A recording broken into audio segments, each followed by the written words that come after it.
everyone. Welcome to Kryptonized. Joining me today is Jonathan Levy, a self-professed Bitcoin maximalist. As you all know, I'm not. But he's graciously accepted my challenge to come talk about it. And I want to learn a little bit more about why he's decided this is the right path for him. And I'll try to convince him why it's not the right path. But let's see what happens. Before we do, let me turn it over to Jonathan and allow him to give himself a brief introduction before we kick off. Well, first of all, thanks for having me, Mark. I'm really excited to chat. So I'm Jonathan Levy. Hi, everyone. I'm a serial entrepreneur, most known for my work in personal development, memory, speed reading, learning. I have a larger business around that. Around 2017, I discovered Bitcoin and then cryptocurrency and went along the whole journey of altcoins and then made a huge, mistake and decided to put it on hold for a while. And after I learned everything I thought I could in 2018, came back in 2020 and went down the rabbit hole of Lightning Network and just discovered that there's a huge dearth of knowledge and information out there about the cutting edge stuff happening in Bitcoin. For everyday people, right? Everyday people who want to self-custody and want to kind of abide by the rules or ideals or maxims. So I'm an online educator. All I do is create online content and education materials. I have done that for almost a decade. I said, maybe I should double down on this. And so I just started creating free content. And that's pretty much what I'm doing now. My other businesses kind of run themselves. I have a couple other businesses and books that I've written and stuff like that. And I really just want to focus on Bitcoin and talk about Bitcoin because to me, it feels more important than helping people read faster, which I think is very important. But this to me is like change the world stuff. So happy to be here. Well, when did you finally decide that crypto is the way to go? Because I'll be honest, and I've told everybody this, I thought Bitcoin was a joke. And it was just, a way of transmitting money back and forth between drug dealers. And that's all I saw. Yeah. It wasn't until Ethereum came that I was converted, because once I saw what Ethereum was doing, I'm like, yeah, game changer. But tell us your story. How did you switch from what you were doing before, which is different, e-commerce, writing books, to what you're doing now? Well, in 2013, I heard about Bitcoin. I don't know if I'd heard about it or read about it before, but I went to kind of a startup founders night, and I heard about Bitcoin because someone talked about it and they presented the world's first Bitcoin ATM. And I thought it was cool. And I gave them like $25 and bought my first Bitcoin and then forgot about it, right? It took me years and years to recover it because $25 in Bitcoin from 2013 is a pretty good amount of Bitcoin. And I kind of forgot about it. And then in 2017, a friend sat me down. I think this is the story for a lot of people, especially in the Bitcoin community. It's kind of an each one, teach one. And he sat me down and he's like a big libertarian, very different views from mine.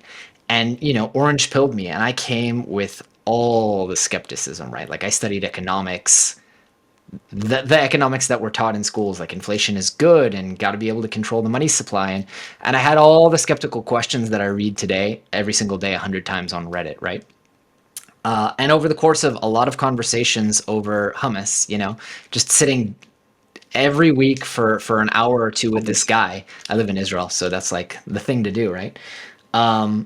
I just slowly but surely realized like all the question marks that I've had and the things that didn't seem to make sense to me from first principles about the way the economy worked. Like, wait, why is there no regulation over how much money can be printed? Like, isn't that something we as voters should have a right to approve or disapprove, in a more direct way?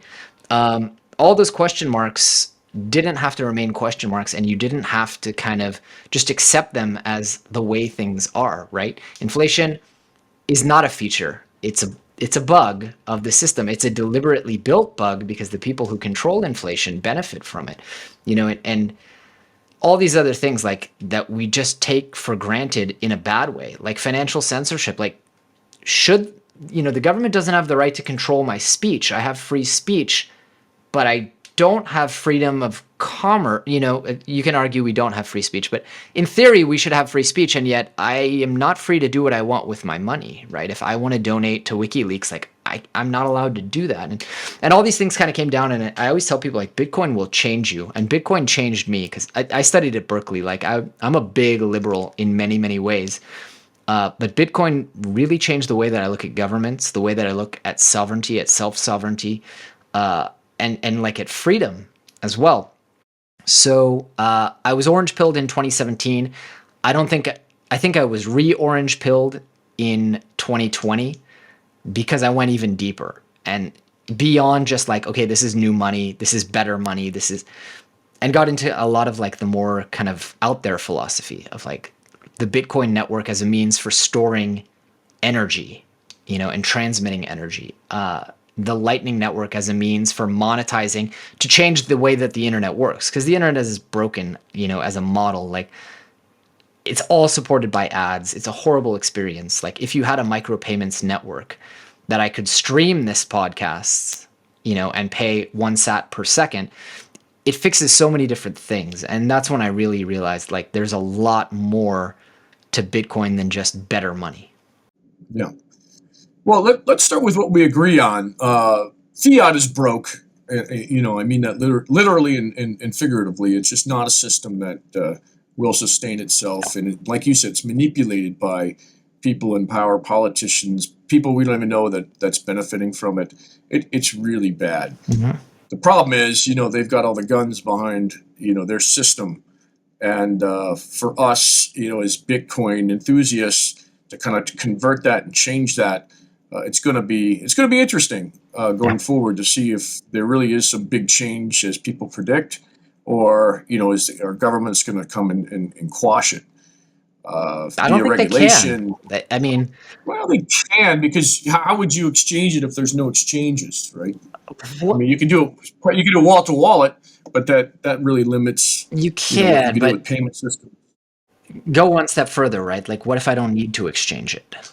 What if it just be, you can argue the US government outlawed gold, right? For a period of time, and they were confiscating gold. It became illegal to hold gold. And somehow people, still held it. Like there's gold that's been in my family. I'm sure the statute of limitations on this is long gone, but there's gold that's been in my family since way before then, right? So people kind of just held on to it. The drug trade is outlawed, for better or worse, say what you want about it, but like drugs are still rampant everywhere.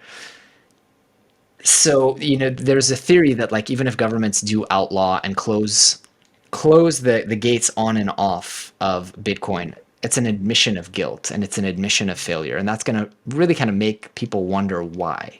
And I think the old Yeah, narrative of like, this is used to finance drug dealing, as you said, like that narrative doesn't work I think anymore. that's gone. It's gone. I think that's gone. And you could argue there's decentralized exchanges, and maybe that accelerates all of that. Right. But as a payment system where retailers are accepting it, it really limits Right. the use case. But let's say that's not going to happen. We still have the problem of fiat being broke. And Right. the thing about me that got me excited about cryptocurrency is all the smart things you can do with it that you can't do with a piece of paper, a dollar bill, or even a digitized dollar bill, Right. that you could do with cryptocurrency. And that's why I'm excited about all the possibilities beyond Bitcoin. And I know you're a Bitcoin enthusiast or maximalist, and we're going to get to that. Mm-hmm. But for me, it's all the possibilities, and we haven't even probably touched the surface of all the things that are going to happen. Let's think 5, 10 years Oh, from I now. agree. There's all kinds of experiments happening, most of them failing. Right. But every time we fail, we learn from that, and we do it better the next time, the next time, the next time. Right. So let's say you're a Bitcoin maximalist, which you are, and I'm not. Convince me why Bitcoin covers all the possible use cases now and in the future that wouldn't be filled by, let's even say, Ethereum. With all the things that are being built on Ethereum, how can Yeah. Bitcoin possibly Let me take out it a all step of those further, a step back, and then we'll go the step forward. Sure. I would argue, and I think a lot of maximalists argue, and Andreas argues, that a lot of what's happening on Ethereum is a solution looking for a problem, right? And we saw this with ICOs. It's like this wonderful new way to raise capital, and then it kind of just fizzled out, and people realized like it was a wonderful way to raise capital with no regulation, and that's kind of not a great thing in the case of a lot of these like fly-by-night projects. But I would also argue, I have views on NFTs and whether or not they're going to have a valid use case. People talk about, real estate and land registry on the blockchain. I think for a lot of this stuff, I would argue 99.9%, blockchain isn't the solution, right? Like a database or having even a decentralized database held by different people. But I don't see, I mean, blockchain is the least efficient way to store information ever invented. Maybe Well, still currently, currently, but by design, a proof of work blockchain is inherently meant to be super inefficient. Now we can talk about, proof of stake. I don't believe in it. I haven't seen it work yet. Ethereum's developers are realizing like it's not going to be as smooth of a transition as they believe it to be. I have a lot of problems with proof of stake, but just solely on proof of work, like it is inherently by design meant to be as inefficient as possible to ward off attackers, to add game theory as a form of security alongside actual security encryption. And I just think most of these use cases, in the end, we're going to see that blockchain was this kind of like dot-com bubble where, it's blockchain this and blockchain that, and let's put carbon credits on the blockchain. And we're going to end up realizing like 9/10 of these solutions are not. Now, taking the step forward, Bitcoin has smart contracts, right? And a lot of this stuff can be built on Bitcoin using things like side chains, using things like Lightning Network, which is a smart contract platform, right? RGB is coming out in June. I think the difference between Ethereum and Bitcoin is Bitcoin has remained fundamentally kind of steadfast in the integrity of the blockchain, right? So Ethereum has this huge bloating problem, which is why they're talking about sharding and whatever the other one is. I always forget, roll-ups and sharding and all these kinds of like ways of breaking things down to deal with the fact that you've got 1,000 different kinds of information going into one blockchain, whether it's an NFT or it's an ICO, and it's all these smart contracts. And that's why the Ethereum blockchain is super bloated. It's incredibly hard to run an Ethereum node. I've never met someone who's successfully done it on their own without cloud internet, which is why, I don't know if the number is still 70%, but a majority of Ethereum nodes are running on cloud service providers, right? So it introduces all these problems that Bitcoin, and that's reasonable, right? It depends on what you're trying to achieve. And is decentralization and immutability the number one thing, or is flexibility the number one thing?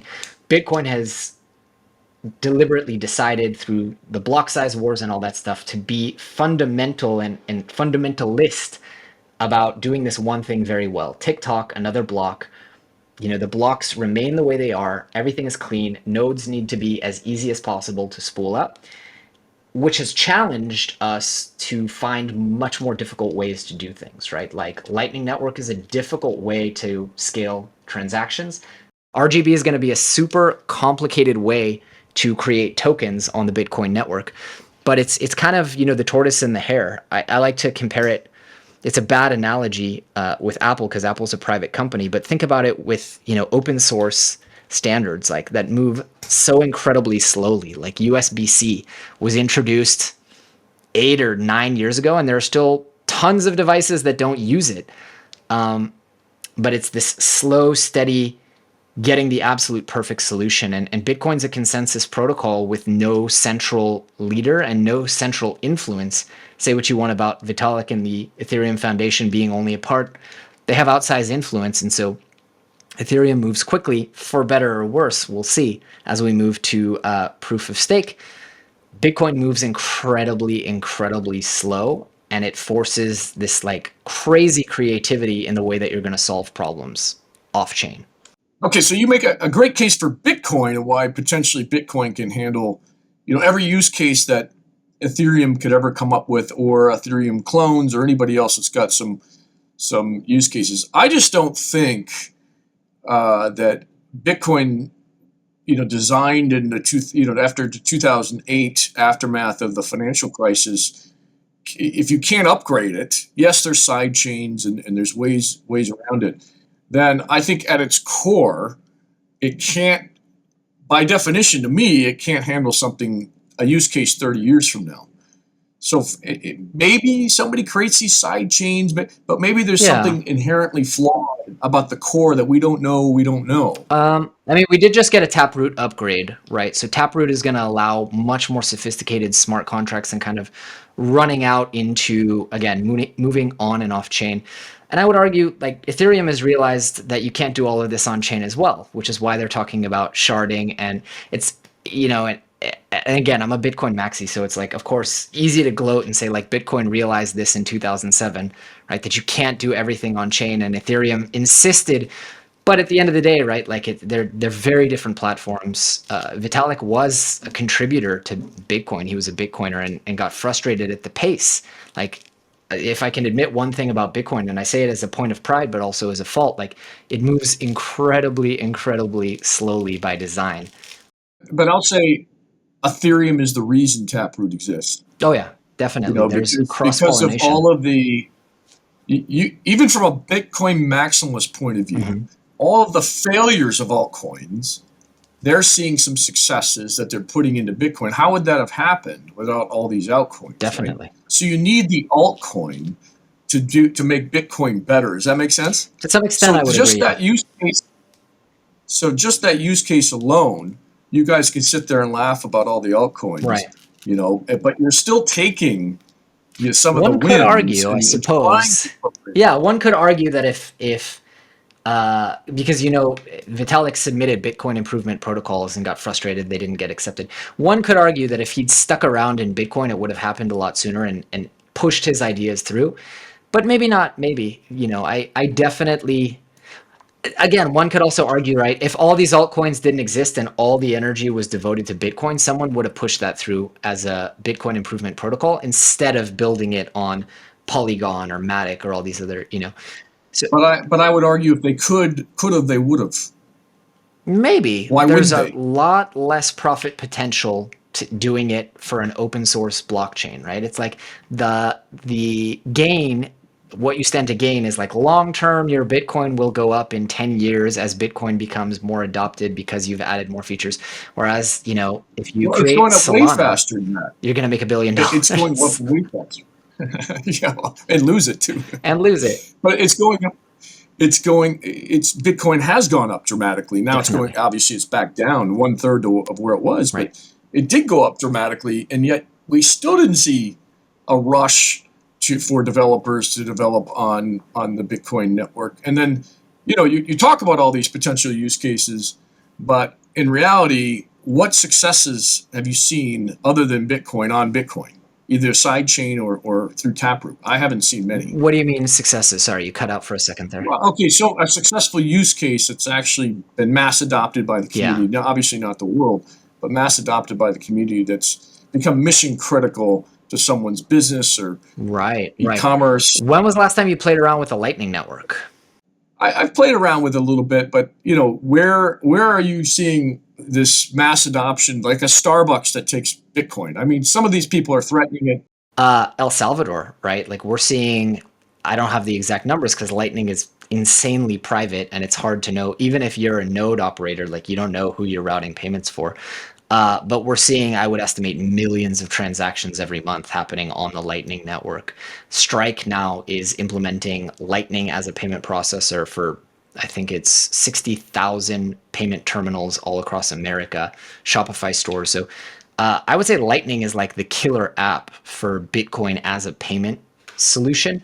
People for many years talked about, even at this year's Bitcoin conference, you had Peter Thiel saying like, Bitcoin is a great store of value, but Ethereum is going to be the payment network. And it's like, you must have written these slides in 2017 because like, I mean, I bought a t-shirt recently for whatever the equivalent of $25 in Bitcoin was. I paid less than a penny transaction fee, which is insane, right? Fully over Tor through my self-custodied node. Like, try that even on the Bitcoin blockchain, although there is this effect where as we've transitioned to Lightning, all those shitty little transactions that shouldn't have been on a blockchain went off the blockchain, and most days the mempool of Bitcoin is empty. Like, I open channels for 1 sat per byte. That's you're looking at 240 sats. That's like 0.03 cents. It's nothing, right? It's like it's free, and it's an on-chain transaction. So I would say Lightning is like the killer app, and we're seeing it's still super geeky, right? It's still, you got to be pretty tech savvy to use it, but there are podcasting apps that stream sats. There are payment terminals that stream sats. There are blogs where It, it's your not upvote. it's not mainstream. It's not mainstream, It's not definitely not. mainstream yet. So until it's mainstream, I don't see it as a killer app. It should be we as a community have to make it easier if it's Bitcoin or altcoins to get onboarded and use these 100%. things. And we're not. We're still using terminology that nobody understands. Yeah. We haven't created a simple system to get people onboarded. And of course, we got banks fighting this left and Oh, yeah. right. So, I mean, it's hard for me even to transfer money into any of the exchanges. It's a pain in the ass. Right. Strike is doing a good job. I mean, they're going up against Cash App. Cash App now, by the way, also uses Bitcoin. So, say what you want. It's custodial. It's all these things. But like Cash App, Robinhood, those are going to be the rails, right? Because someone's going to sign up because Cash App has, I think, like 100 million users in the US, right? And now all those people have access to Lightning payments, which is insane. I don't know how many of them are actually going to use it. So all these like on rails, and you see it every day, right? If you're on Reddit, like people start buying Bitcoin on PayPal or Robinhood, like the places where it's already there and they're there. That's cool. Like those are great on rails. And then as you discover, you start moving more of it into cold storage. Like you get into it. Again, at the same time, right? Like how many people fully understand how Federal Reserve banking works? How many people understand how the internet works, right? It's like we get to a certain level of adoption where people just have no idea that it works.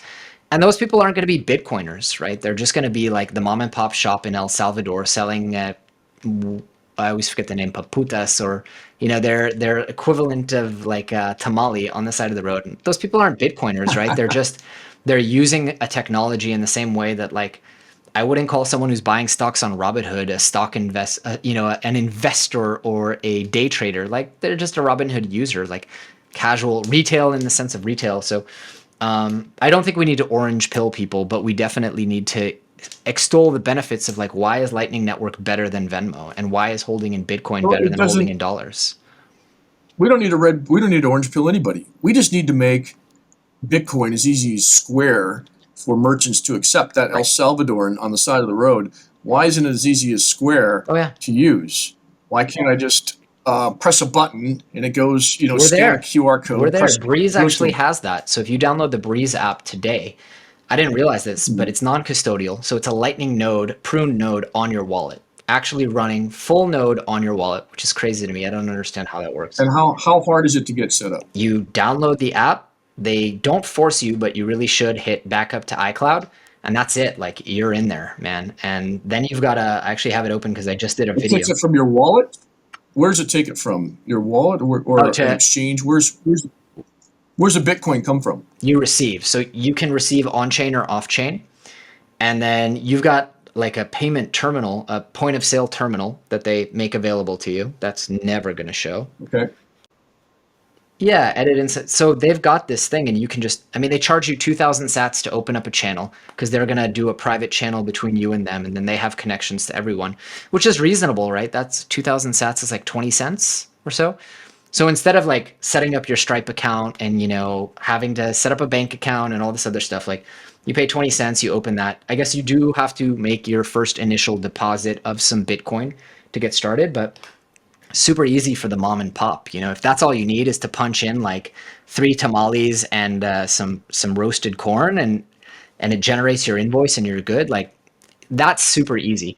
Just make it like Square. It's Yeah. super easy to use Square. I don't know if you've used it, but just make it Bitcoin payments, and you've opened up a whole world of Yeah, man. opportunity for anyone around the world to have to deal with Visa or MasterCard or any I think of that we're there. I think BS. people there's so much noise around Bitcoin and like it being too volatile and all that. Like people don't they're stuck in that narrative. And I think the media, right, if it bleeds, it leads. Like I can just tell, we just met, Mark, but I can tell you have strong views on the media, as do I.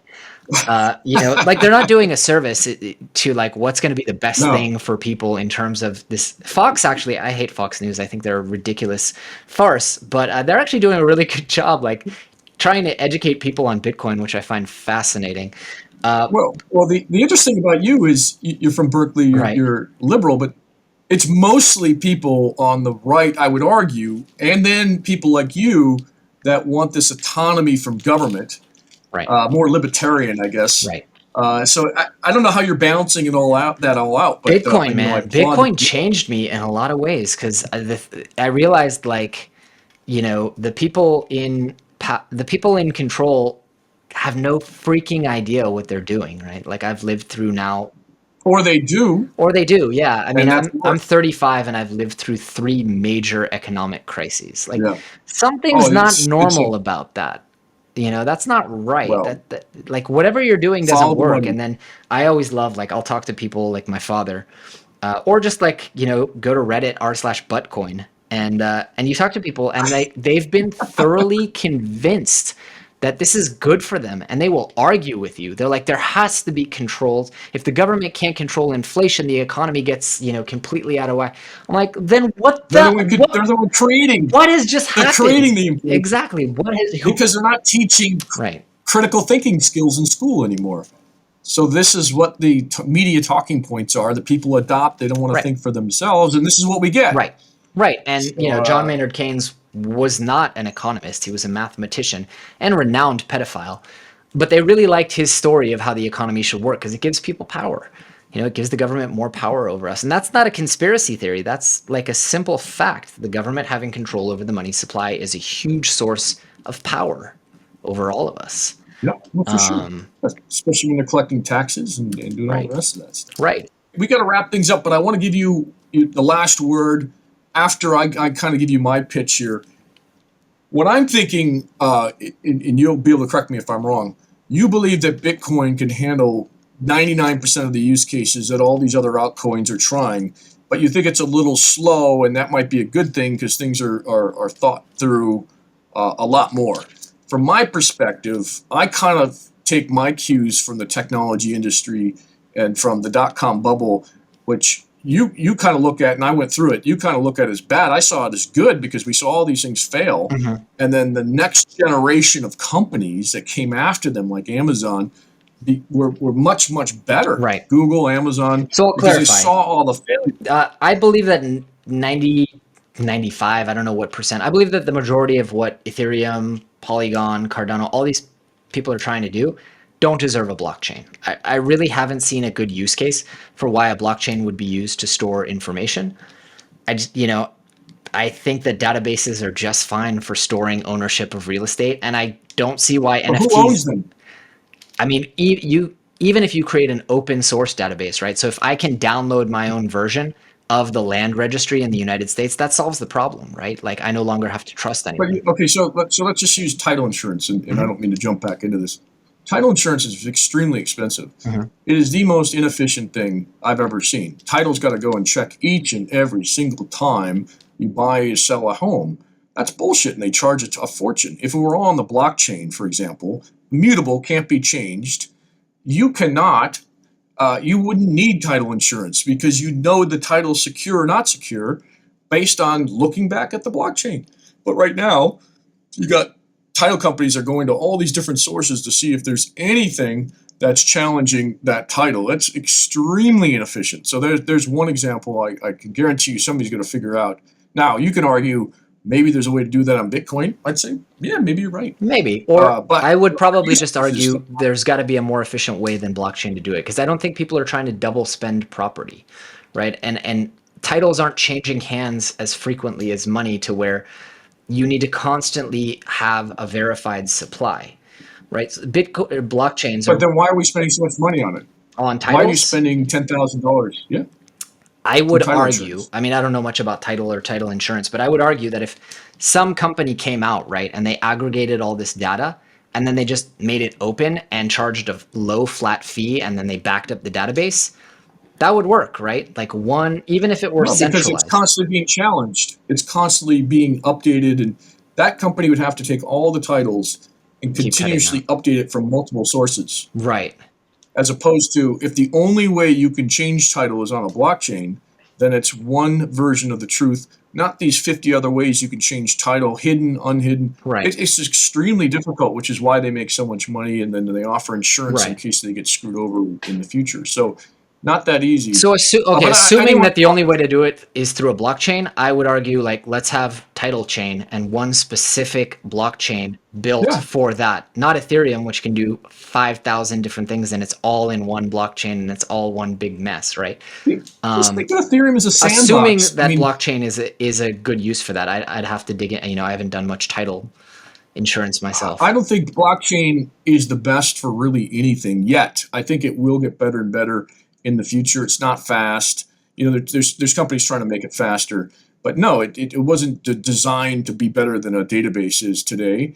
But because it's immutable, because you don't have a corporation controlling it, and you could say, okay, get a decentralized database. Well, how would that work? The You know, same you have way, somebody would have to. I mean, you have 3 credit bureaus, right? They're all maintaining the same information on all of us. They're private Mhm. companies. They each store that information, and if one of them is off, you have 2 other sources, right? So take that model. Like, do I need a blockchain to store my credit history, or is it kind of just fine having these 3 different credit bureaus operating on a for-profit model? You know, Until it's wrong, until there's identity theft, which I'd say 30% of the viewers watching this have experienced, then it's a nightmare dealing with 3 different ones. You have to go to all 3 and get it right? updated or changed, Assuming and that you have to anyone can fight. submit wrong information, but that would be a problem with blockchain as well, right? Like, Well, you'd have to validate it though. You'd have to have people validating. right, But at least it's one version, right, and it's hard to change or hard to challenge. But we that's another show. totally. Let's move on. But just give me your summary of Yeah. why people watching this should be Bitcoin maximalists. Why? Well, I challenge people. I've read the recent article that Vitalik did. I challenge people to find an actual implemented practical use of blockchain that's being used in the real world for the purpose it was designed for, that's reached mass adoption. And the only one you get to, the only ones you get to, I will say, is Bitcoin payments. I mean, Bitcoin transacts more value every single day than Western Union. With Lightning Network, we have the scale to rival Visa. Like, Bitcoin was designed to transact value peer to peer and is doing that every single day. So proof of concept and implementation. Ethereum, really, really good for ICOs. If you think that's a good thing, I don't think that's a good thing. I actually, You think VCs are a good thing? no, but I think having some form of consumer protection over securities is a good thing because people aren't sophisticated investors, and there are reasons that you need to be an accredited investor to invest in some kinds of things, like demonstrate that you understand Yeah. what you're investing in, also demonstrate that there's someone has looked at this information, right? I'm against regulation, but I'm for consumer protection. Like, I don't think that companies should be able to sell me rat poison as cereal, you know? Right. Like, there should be some body for the taxes that I pay that's going to check what the hell is in my food, right? Well, there should be a referee and no more. Just give us a referee Yeah, and then move the hell out of the way. That's not financially incentivized. It's not connected exactly. with any of these companies like Exactly. they are in Wall Street. Yeah, It's a fucking joke. I would agree with you there. Yeah. So you really only come up with a couple implementations, and then you come up with a lot of promises about what blockchain is going to do. Bitcoin is already doing what it's designed to do. Bitcoin can grow, right? Like Lightning Network, that's a smart contract. Selling tokens can be done on the blockchain. You have this. What I would encourage, let me just come from kind of a different angle. I'd encourage people not to look at Bitcoin as one of many 20,000 different cryptocurrencies. Look at Bitcoin as the internet, right? It's an open standard just like the internet. TCP/IP, no company controls it, no individual controls it. Anyone can contribute to it. Ideas have to be verified, and there are tens of thousands of people, organizations, companies running the infrastructure that runs the internet, right? So the internet is this amalgamous, decentralized thing. Comcast doesn't own the internet.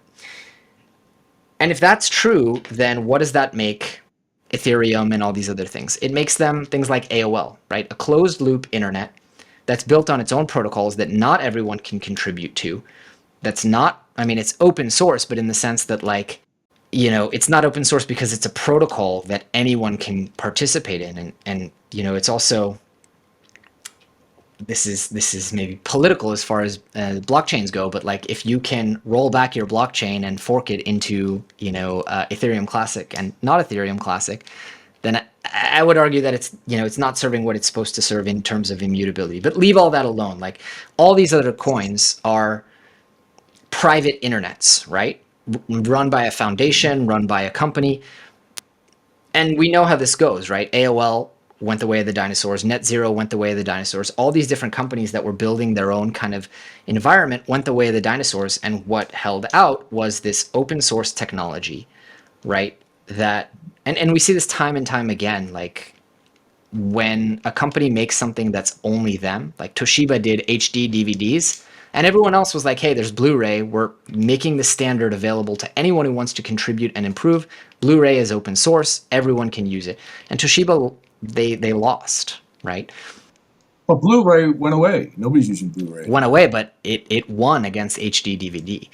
I think It won because it's open source, but Bitcoin is open source, but it doesn't address all the use cases. But let me just let you finish. I look at Bitcoin as the internet, right? It is not one coin. It's TCP/IP, right? It's the underlying framework, and you can build whatever you want on that as long as you abide by the same rules. Just like TCP/IP, right? Like as long as I behave in the same way that packets are sent and transmitted, Bitcoin doesn't give a shit if you go off and do a smart contract or do kind of really crazy things on side chains and RGB, and you want to sell tokens, like do that and then send us the transaction in the format that we expected. The same way that the internet is like, I don't care what kind of, crazy pornography you're doing or what kind of images or text, like send the packets in this specific format and I will transmit them anywhere you want. And that's how I see Bitcoin, right? It's like, it's a platform. Anyone can participate in it. I don't see if you look at Linux, right? Like Linux dominates 90% of the market today. Why? Like Linux, when it came out, was worse than everything else, but it's open source, right? It's killing Microsoft's offering. It's killing Google's offering. It's killing everything, right? Even Apache.